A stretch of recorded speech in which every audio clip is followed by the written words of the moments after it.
আজ আমরা এমন একটি দেশের দিকে নজর দেব যেখানে উন্নয়ন আর জলবায়ু ঝুঁকি এই দুটো মিলে এক টানাপোড়েনের গল্প তৈরি করেছে। আর সেই দেশটি হল বাংলাদেশ। শুধু একটা ছবি, কিন্তু এর মধ্যেই লুকিয়ে আছে পুরো একটা দেশের বাস্তবতা। এমন একটা দেশ যেখানে মানুষের জীবন, তাদের সংস্কৃতি, তাদের অর্থনীতি সবকিছুই পানির সাথে, প্রকৃতির সাথে বাঁধা। আর এই প্রকৃতি যখন তার চিরচেনা রূপ বদলাতে শুরু করে, তখন তার প্রভাবও যে কতটা গভীর হতে পারে তা সহজেই বোঝা যায়। এই যে একটা সংখ্যা দেখছেন ৭, দেখতে ছোট, কিন্তু এর পেছনের গল্পটা কিন্তু বিশাল। এই অবস্থানটা বাংলাদেশকে বিশ্ব মানচিত্রে একটা অন্যরকম আর বেশ গুরুত্বপূর্ণ একটা কারণে চিহ্নিত করেছে। হ্যাঁ, এই ৭ নম্বরটা এমনি এমনি আসেনি।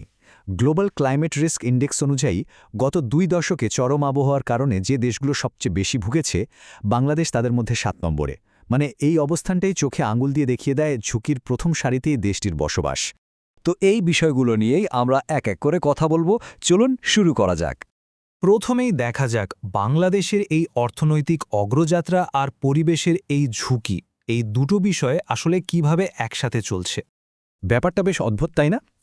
একদিকে দেখুন, বাংলাদেশ এশিয়ার সবচেয়ে দ্রুত বড় হতে থাকা অর্থনীতির একটা। লক্ষ্য কি? ২০২৬ সালের মধ্যে স্বল্পোন্নত দেশের তালিকা থেকে বেরিয়ে আসা।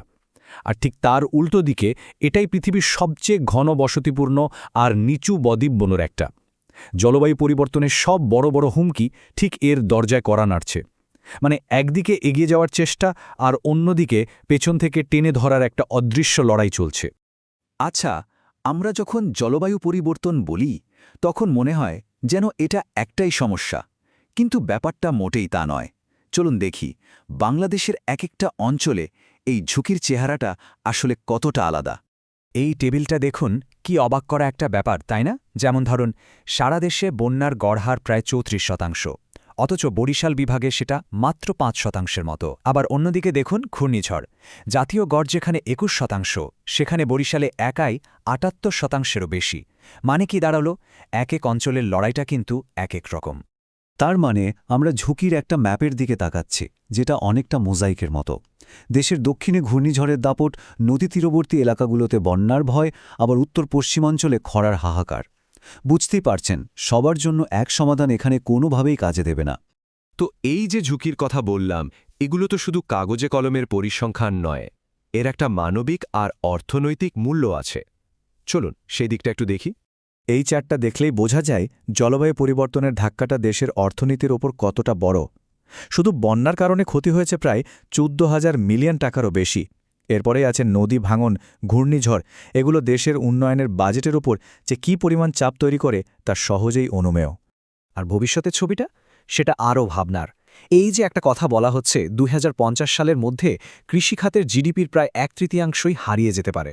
ভাবুন একবার, কৃষি হলো এই দেশের অর্থনীতির মূল ভিত্তি, কোটি কোটি মানুষের রুটিরুজি।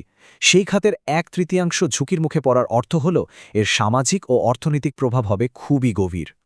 অর্থনৈতিক ক্ষতির চেয়েও এর মানবিক দিকটা হয়তো আরও বেশি কষ্টদায়ক। দেখুন, প্রাকৃতিক দুর্যোগের পর যারা অসুস্থ হয়ে পড়ে, তাদের প্রায় ৭০%ই শিশু। মানে সবচেয়ে অরক্ষিত যারা, তারাই সবচেয়ে বেশি ভুগছে।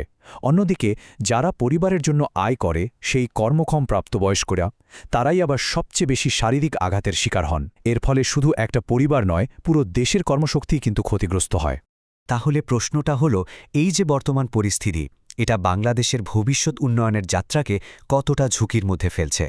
বিজ্ঞানীরা যা পূর্বাভাস দিচ্ছেন তা কিন্তু বেশ স্পষ্ট। দেখুন, ২০৪০ থেকে ২০৫৯ সালের মধ্যে বাংলাদেশের গড় তাপমাত্রা প্রায় ০.৮৯ ডিগ্রি সেলসিয়াস বেড়ে যেতে পারে। সংখ্যাটা শুনতে হয়তো খুব বেশি মনে হচ্ছে না, কিন্তু এর সামগ্রিক প্রভাবটা কিন্তু বিশাল। আচ্ছা, এবার এই সংখ্যাটার দিকে তাকান, ১৩৩। শুধু এই একটা সংখ্যা মনে রাখুন, কারণ এর সাথে জড়িয়ে আছে একটা বড়সড় সতর্কবার্তা। এর মানে হল, শতাব্দীর মাঝামাঝি যেতে যেতে অসহনীয় গরম দিনের সংখ্যাটা প্রায় দ্বিগুণ হয়ে যাবে।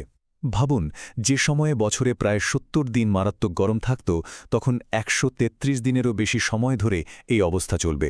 এর প্রভাব যে জনস্বাস্থ্য, কৃষি আর আমাদের সাধারণ জীবনযাত্রার উপর কি ভয়াবহ হতে পারে তা সহজেই বোঝা যায়।